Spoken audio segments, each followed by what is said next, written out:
Hello again. Today we're going to take a look at the Hiby FC4. You'll get it in this tiny little cardboard box. I think it's normally like $89.99. I got this on sale. I think it was $69.99. Maybe 50. I think $69.99.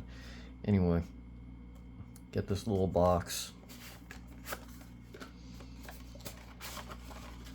Inside you'll have your MQA voucher, and apparently I got really lucky and I got 2 QC pass certificates. Get your warranty card. So apparently mine should be perfect. I mean, it passed QC twice. Get your little dongle DAC here. It has a 4.4, 3.5 USB-C. As you can see, it is fairly big. You also get this little baggie that'll have a just terrible looking USB-C to USB-C OTG cable, which you do need if you want to use this with the phone. It's not going to work with just a normal USB-C to USB-C cable. Unfortunately, that's still a problem. And you also get this extremely cheap feeling USB-C to USB 2.0 cable, so you can use for your PC, I guess. And as far as package, that's it. There's no specs or anything really written on the box, just some numbers and I guess Chinese and other languages, I don't know. But that's it. Oh, this is one thing to note, because the original Hiby FC4 came with the Sabre ES9218 PC DACs. They ended up updating it somewhere along the line. I mean, all of them now should be what this one is. It's a ES9219C used in here, 2 of those. And if you look right here, I don't know if that's focused or not, but if you can see that, it will say what DAC it's using. Like, for instance, right there, Hiby FC4 9219. The ones that use the 9218 will say 9218. So that should help with any confusion. I mean, I can't imagine they would put a sticker on something that actually is still using the ES9218. There is some interesting things I found out about this DAC though, and hopefully some of you watching are more educated with the circuitry than I am, because I'm kind of confused. I don't know how well this is going to help, or even if you can see this. But this is the PCB inside of here. Now, I did try taking the screws out of mine. They come out, but I was unable to lift this back panel. Like, I could get this side up, but the side that doesn't have screws, I couldn't get it up enough to pull it out. Luckily, I was able to find a picture online. So, not sure if you can see, but these 2 here, they're the ES9219C DACs. And then we have this chip here. Now, this is a FPGA, a field programmable gate array. It's kind of somewhat similar to what they use if you're into any game emulations, like to try to get the most accurate emulation for old NES, Super NES games, like stuff like that. I think there's something called the Mister that uses that type of thing.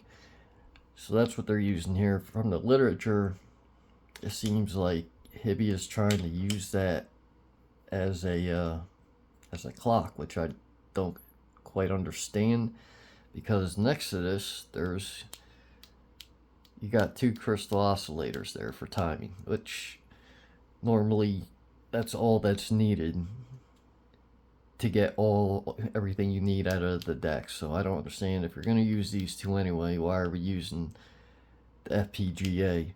So I'm curious what else they're doing with this. I'm not sure if this is being used as a USB controller or what exactly is going on. But that's one weird thing. However, there is a DSP built into that, so it's very possible they're doing their whatever changes to the sound or anything. It's getting programmed into this, and this is making the changes. I'm not sure. But there's also this chip here. What's it? Aurora, something like that. ARM AB1565. Now this is crap. Now I'm spacing out on what it was, because this is a Bluetooth chip, which I find very odd. This is Bluetooth 5.3 capable. Doesn't have aptX or LDAC, but it has all the other 5.3 standards. This exact chip is in many of the Sony wireless buds, even the nicer ones. So this definitely has wireless Bluetooth capability. This can do that. I don't understand why they're using this, because at least from the image, and there's no other picture of the other side of the PCB, but it looks very flat. So I imagine all the components are on this one side. And maybe they're using this as a USB controller, and then this is just a DSP, and the CPU that's built into this is what's kind of controlling both of these. And I don't know, it's just very weird, because both of these are expensive parts. Like, you can get one of those Exmos USB controllers, or one of the USB controllers used in most of the other dongles, substantially cheaper than just one of these. So I'm kind of confused why they went this route. Like, there's tons of circuitry on here, and it kind of took me off guard, because I mean, it is big, but like, I have this thing here was probably this. You can't see that. This might have the most components out of all the ones I have, but this smokes, like, almost has like 30-40% more. Like, there's like 130. I was bored and counted. There's like 130 or so actual components on here. But anyway, let me get back to the weirdness before I go on a ramble. So this has the Bluetooth capability. It has all that, and as you can see, it has this going on right up here. Now, to me, I tried Googling a bunch of other devices, and not only does this have the Bluetooth capability, this also has a built-in charger. So this, again, can charge a battery. So we have this running off, which looks more like an antenna, this wiring for antenna here. But then we have these two empty slots near USB, near where the power comes in. So is this empty spots for a battery? Okay, so now we have an antenna here that could lead to there, that could possibly be hooked up. We have this spot, which may or may not be where a battery would go, if this has like a sister product that's a Bluetooth device. So now we'd have that. Now all we would need missing is a button for pairing. And then coincidentally, volume up, volume down, right in the middle is an empty spot for a button. So is this where Bluetooth button for pairing and power is supposed to go? Like, I'm so confused, because there's a lot of stuff here that seems just unnecessary to me, unless you have intentions of using it as a portable Bluetooth device. And considering this has none of those features, I don't know why they wouldn't try to save some money and get rid of a lot of these components here. It's so strange to me. Like, and given the price and given everything I'm seeing here, it's not, I don't think it's so outrageously priced. I actually think, seeing all this stuff here, the price is fair, even at the $89. It's because these, if I'm not mistaken, these, they're about $20 for the both. But one of these, and these two, probably closer, anywhere from 20 to 30, depending on where you find the stuff and what size quantity, of course. But just these 4 parts alone, you're looking at nearly $40 if you were to buy a few hundred of each. It would work out to one of each of those, $10 a piece, roughly average between the 4. Like, there's a decent amount of money, and then so many other components going on, and then features unused just sitting there. It's crazy to me. So anyway, now that I got that out the way, hopefully, like I said, there's some of you guys out there that know more about this stuff than I do that can maybe explain to me why they would have a Bluetooth capable component in here like this does. This as well has a built-in DSP, but this has a 19 by 192 or 24 by 192K spec limit. So, which again is common for Bluetooth devices. That seems to be the cap. Like, the only thing stopping this from doing Bluetooth is the lack of the antenna and battery. It's very strange. Like, what is this doing? Is the only thing they're using out of this entire chip is just the CPU in it? And they're using that CPU in there to program this? And the crazy thing about this, if you actually look up this part here, this GW1N-LV9, out of the whole there's a whole family, and that 9 indicates it has the most logic units out of all of them. It has like 8,000 logic units, which for something like that is is pretty good. It's shocking what's in here. It really is. It's kind of impressive, especially considering the issues I had with this right out the box. And I probably should have led with that, because those issues are severe and could be a deal breaker for many. Seems like now, if you buy the Hiby FC4, it's shipping with firmware version 1.09, I think it is. And what that's doing is causing this to be mono if you're using the 4.4. I don't know how they tested it and sent stuff out like that. It's absolutely crazy.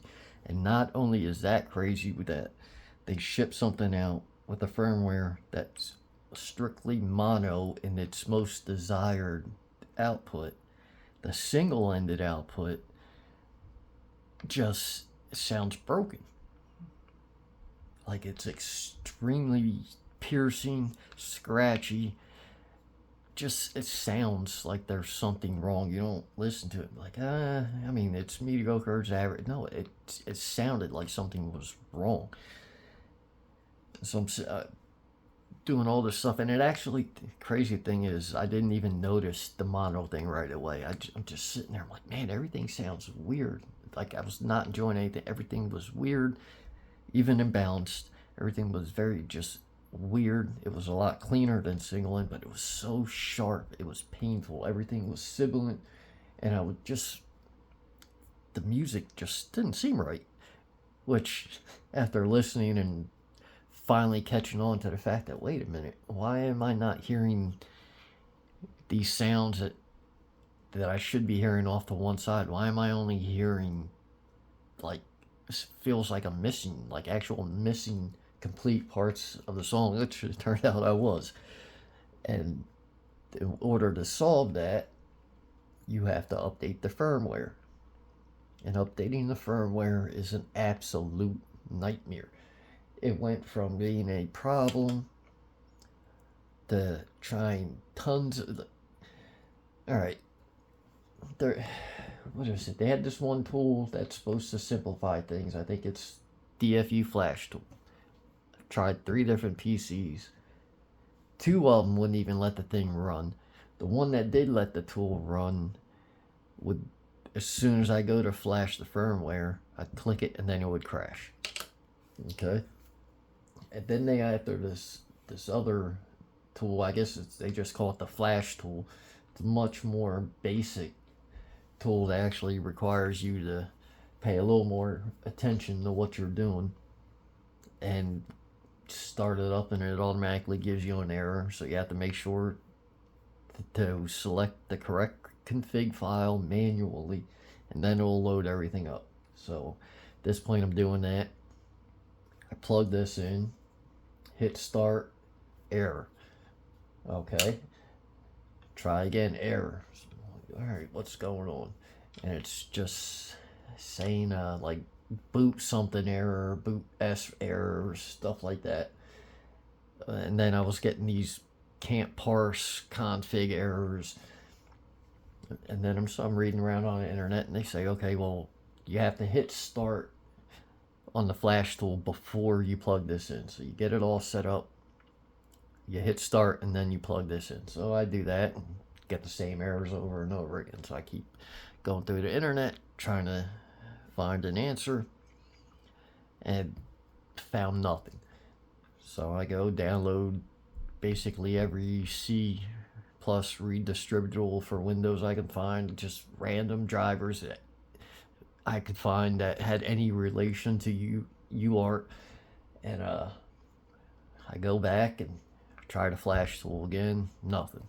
Same errors. Turn off the computer, turn it back on, try to do the process again, same error. And at this point I'm just annoyed. Plug it back in my phone, everything, it sounds like crap. And I'm just annoyed. I want to listen to music, so I start listening to other stuff. I put this down.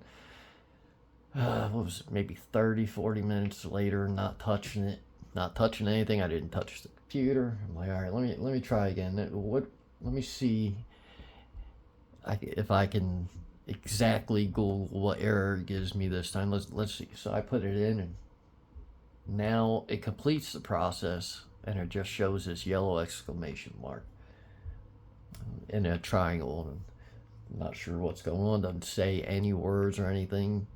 It just showed that. So I hit OK, and I plug it in, and I'm getting these pops, but now it's stereo. Now it's working. And mind you, I forgot to mention the update that I used was the most recent one, V1.10. So I'm like, all right, well, that's progress at least. So I go, try it again. I get the yellow exclamation point.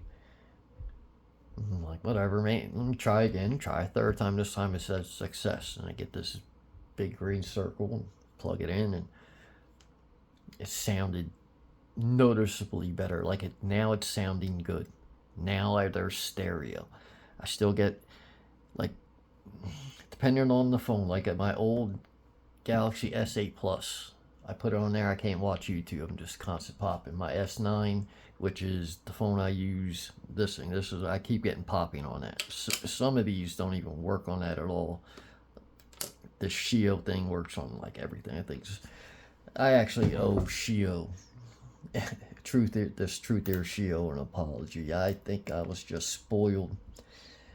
This is the replacement one, and I don't know, I don't think it's any different than what I had. It's still not as powerful as I expected. It definitely changes. Like, this is the sound I'm used to.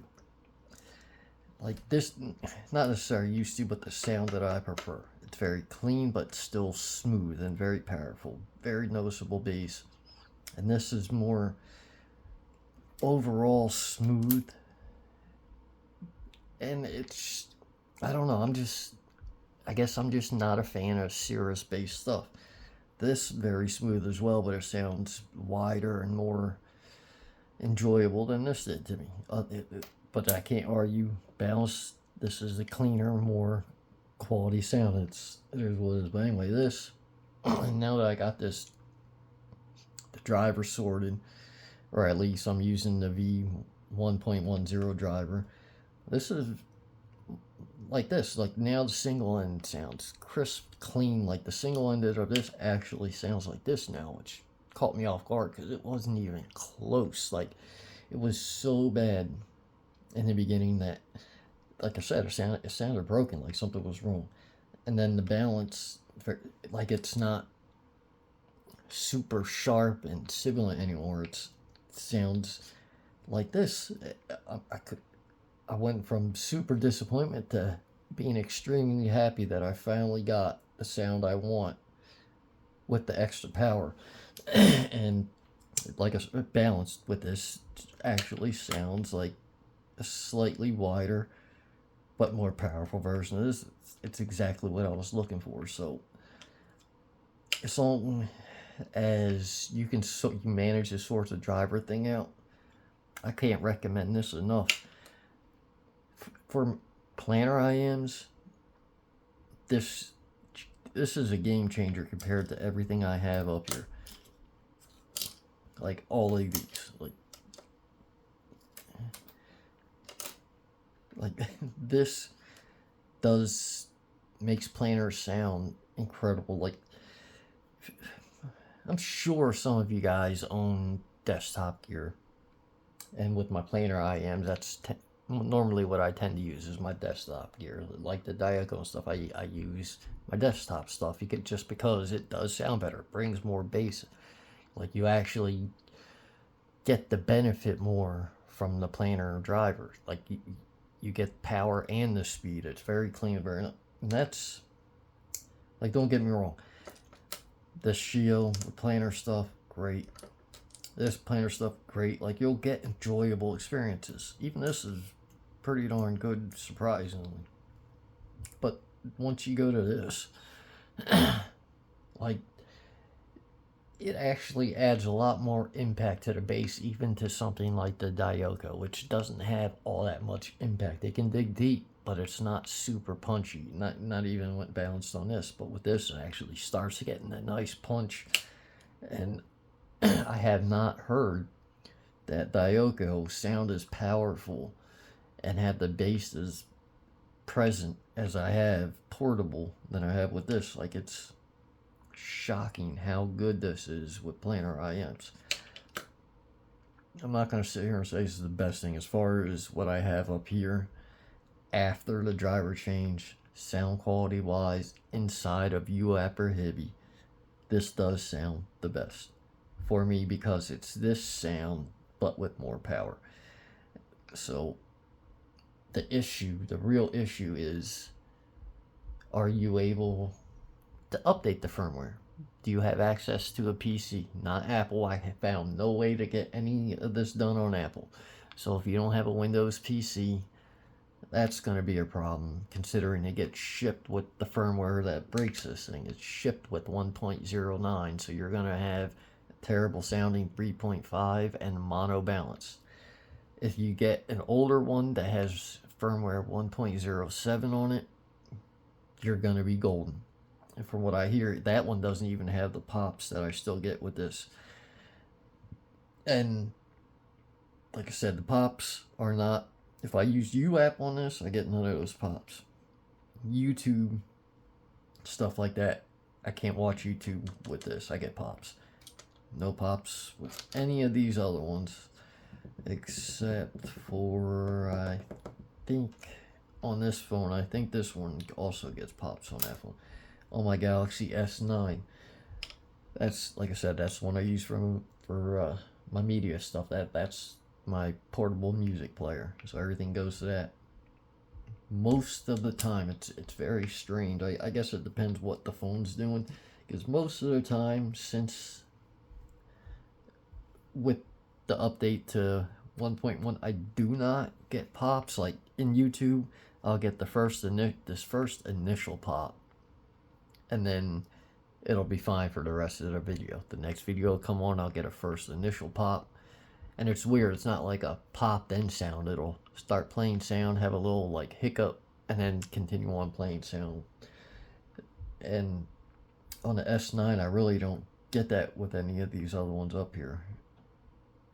Now, inside of UAP and Hiby, I get none of those issues except for that first initial pop or stutter. It's weird. You skip a track, it'll play like a half a second of music, then almost like cut out for like a small pop, almost cut out, I guess, and then back on playing music. Everything's fine, and the rest of the song's fine. So there's still something funky going on, but it's weird. Like if I just let it continue playing and go to the next track, I don't get the pop unless I skip.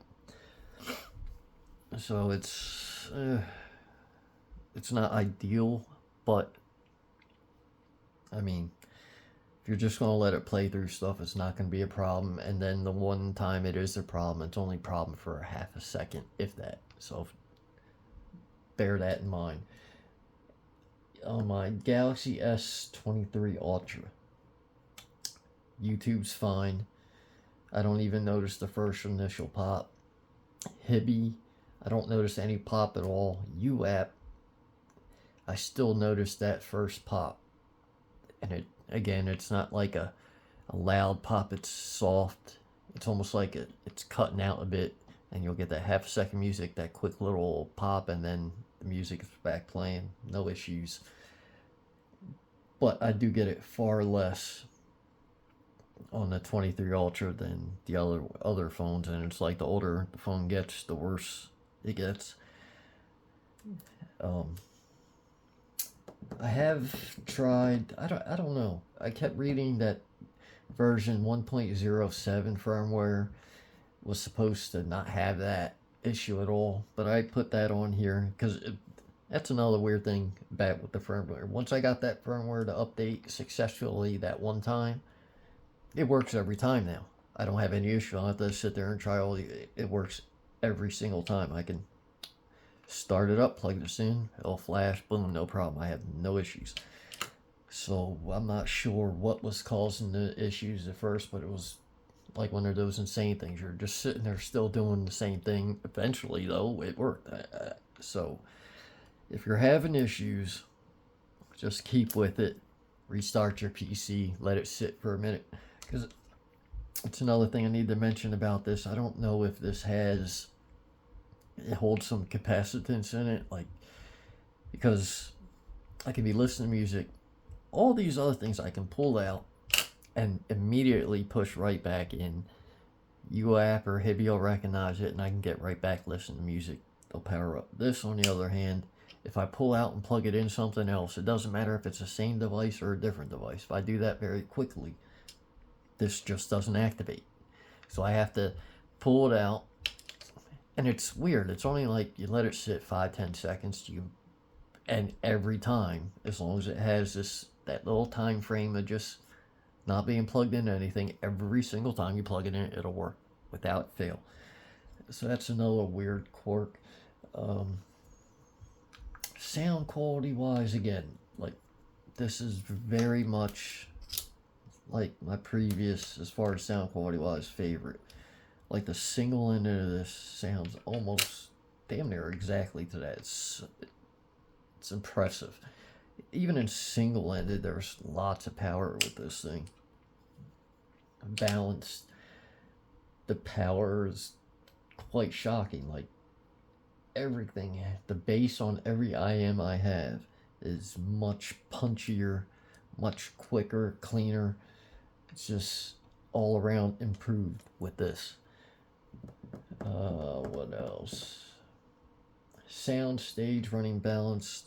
Like, it really is on par with the Sonata HD5. It's a clean, clear, crisp yet smooth sound with good sound stage.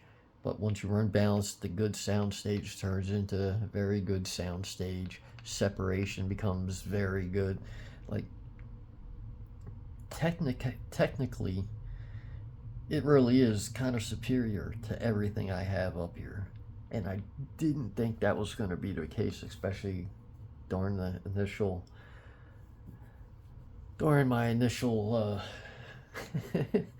experience with it. It was so disappointing. Like, I really thought I just blew like a decent chunk of money on junk. Like, I was not looking forward to the return process. For some reason, Amazon's been a pain in the ass lately. So I'm just glad the update started. I'm hoping they get another update that can resolve that weird popping issue. Because if that wasn't an issue, I almost couldn't recommend anything else over this. Especially at times when this can be had for $69, $79. Like I paid much less for this because of a sale, but this is normally $59 or so, and this is definitely, because of the balance, is worth the extra. Hell, this is normally about $60, and the difference between these two, I mean, I just couldn't. I do have pictures of the inside of this too, and it's crazy how this probably doesn't even have a quarter of the circuitry this thing has. It looks like, these things look so cheap on the inside, it's shocking. This, on the other hand, oh, another thing, I'm hoping this doesn't suffer the same issue that this HD5 suffered. This is like my third or fourth one, and they all have died the same way. I have fallen asleep leaving this running, and it has cooked itself overnight. 2 of the 3 times it happened plugged into my PC. 1 time it happened plugged into my phone. I don't know if the one that was plugged in my phone happened to die because I rolled on top of that one, and the other 2 just died because the PC supplies more power. I don't know, but this will commit suicide. It cooks itself. It gets so hot it eventually fries itself and stops working. This gets very hot too. The more you crank it up, the longer it's on, this thing does heat up a lot. So I'm hoping it doesn't happen like it did with this. I mean, it shouldn't. I do imagine this, I don't know, this is very thin metal, so maybe it doesn't have the heat dissipation. I think it does. However, this doesn't even get warm. Like, alright, like if I would have to recommend something, like another reason why I gotta kind of, I'm just not a fan of the sound it provides, but it is good technically. It's an enjoyable experience, and the more time I've spent with it, I do understand why there's so many fans of this and that type of DAC. It's just, it doesn't suit me, because again, like, I do think this sounds better than this, but doesn't mean I like the sound of these better than, I don't know, I just for some reason like the sound of the ES9219 DACs. I don't know why. Like, they're crisp, yes, they have smoothness that the old the Saber DACs didn't have. Like, even this one, I enjoy it. And this uses the ES9281 Pro, I think, if I'm not mistaken. Oh, man, I forgot so much stuff. This has a light here. I should plug it into something, but you plug it in, it's red. Start playing like normal stuff, 44 kilohertz, 48 something, this will turn white. This does play MQA. I've had no issues with anything MQA. However, when this is version 1.09 firmware, plays MQA smoothly. I didn't notice any of those pops, anything out of the ordinary outside of mono. With version 1.10 firmware, MQA seems to have a little more issues than even listening to regular. Like, the pop is more noticeable. Sometimes I might get it twice, 3 times with one song. If I let it keep playing to the next song, I won't get a pop, but it does seem to be an issue. And the issue seems to be how UAP is doing MQA, which I don't understand why, because I can go to Hiby, I use Hiby, and I will still get that very first initial pop, but I won't get anything else after that. So there's still some odd stuff going on, some software things that that are affecting this. I don't know, kind of all over the place. This is kind of me sharing a little bit of my experience, but also asking for some info from you guys.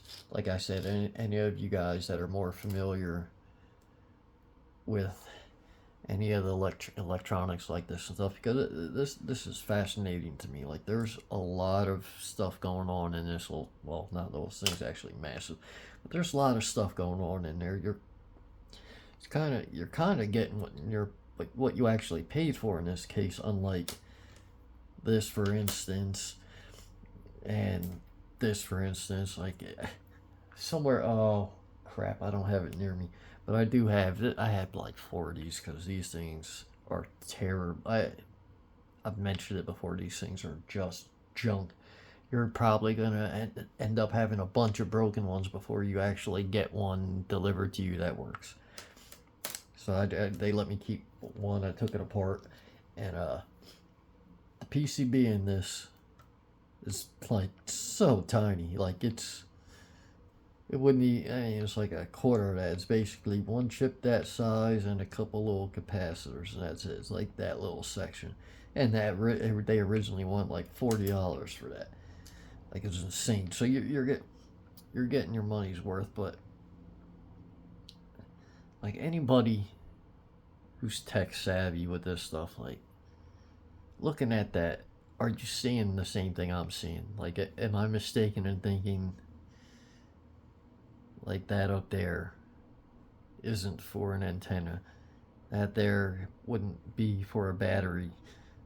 Because there's no reason, and that's not the third Bluetooth button. Like, I don't know, it's very strange. And they even had like where the light's located and stuff. Like, I would imagine that this could control the light to indicate what it's going on in the Bluetooth. So, are we paying?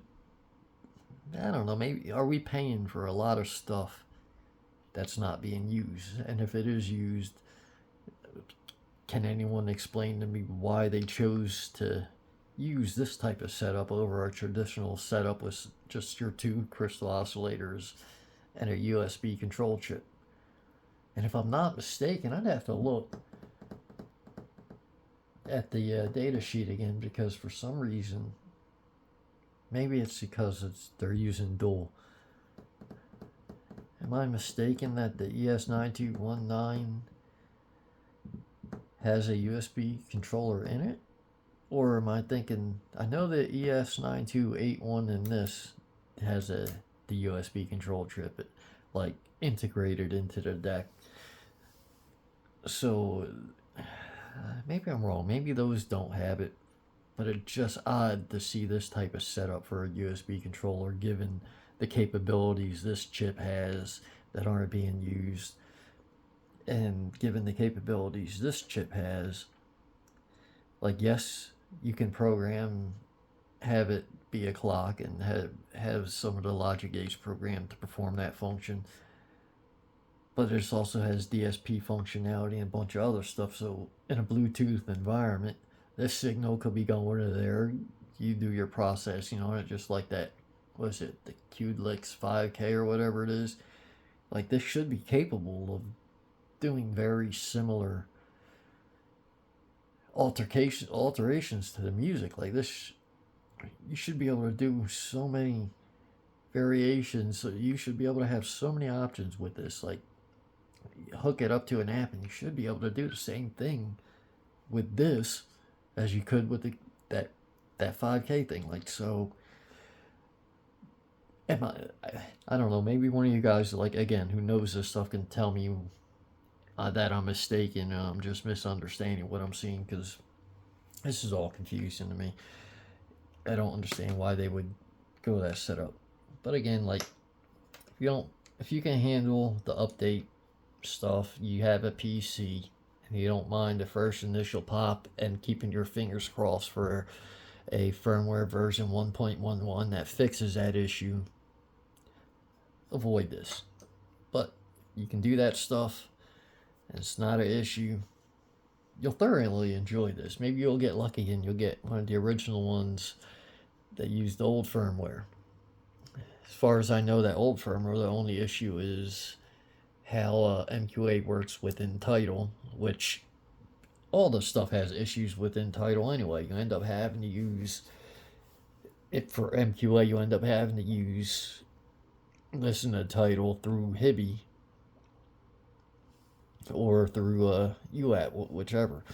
But you end up having to use those to decode the MQA anyway, and actually be able to properly use it without your ears getting blasted out. So, I mean, to me, that's not much of an issue. And that's the only issue I'm aware of with the old firmware. With the newest version I got on this, the 1.0 or 1.10, I have no issues as far as just being able to do MQA streaming Tidal within UAP, within Hiby. So I don't know. I'm very impressed with this. However, I don't think there's an excuse for the way it's been released with the V1.09 software. Like, it's so hard to recommend to anybody when there's a chance that you get a perfectly fine piece of hardware, but you can't use it at all because you need to change the bad software they put on it, and you're unable to do that. And it's not an easy process. It seems to work when it wants to work. How many people really would think to hit start on a firmware flashing program before you even plugged in the hardware you're trying to flash? Like, everything about the software side of this is just a mess, and for that reason it's hard to recommend. But if you can get past that, like, there is amazing sound quality there. There's just a ridiculous amount of power here. Your planar IAMs will sound better on this than probably anything else portable, dongle wise, that you own. Now, I would shit. Actually, I take that back. I was going to say the VOQ, was it the Q3, the MQA one? I was going to say I think that my planners sound better on that than this, but I think I'm wrong. I actually think this has more low end, like it has more power to push the bass. Anyway, I'm going to cut this off now. Like I said, I can't really give any concrete opinion on it. I can't say, oh, I recommend it because it sounds great. It does sound great, but it still has those issues. You're going to have to make the call yourself. Sound wise, when set up properly, it's actually quite amazing. And if you, at the $60-$70 price point, you can sometimes get it at, it's definitely a better value than everything else. Also, I nearly forgot to mention, after this, then I'm going to cut this off. I do see some complaints about this being a power hog. At normal listening volumes, when I'm like not going crazy with the volume, I didn't notice any substantial battery drain, like nothing crazy compared to this, or crazy compared to this, like nothing out of the ordinary really. I do think this is probably the most efficient. Like, maybe these three right here are the most efficient. I would argue this kind of like, maybe, I don't know, kind of hard to say, because these four right here are kind of all the same. Like, I don't really notice one using much more power than the other, except when the volume goes up. Now, when I really get into the music and I've got the volume cranked way up, this does use, or at least seemingly drain the battery more than everything else up here. But again, when I had the volume up like that, this is also clearly outputting more power. Like, it's weird, the same loud volume between all of these, I can turn everything up to the same loud, but the bass on this would just be so much bigger and more powerful, and that's where all the extra power is probably being put, since that's how. Never mind, that's enough, we can move on. Anyway, thank you guys for watching. I know this was a confusing review on the Hiby FC4. I'm just interested in some discussion on this device because this stuff is very interesting to me, and kind of curious what some people can do with that. So anyway, I look forward to hearing your opinions, seeing your comments. Thank you guys for watching. Hope you liked the video. Appreciate it. Thank you.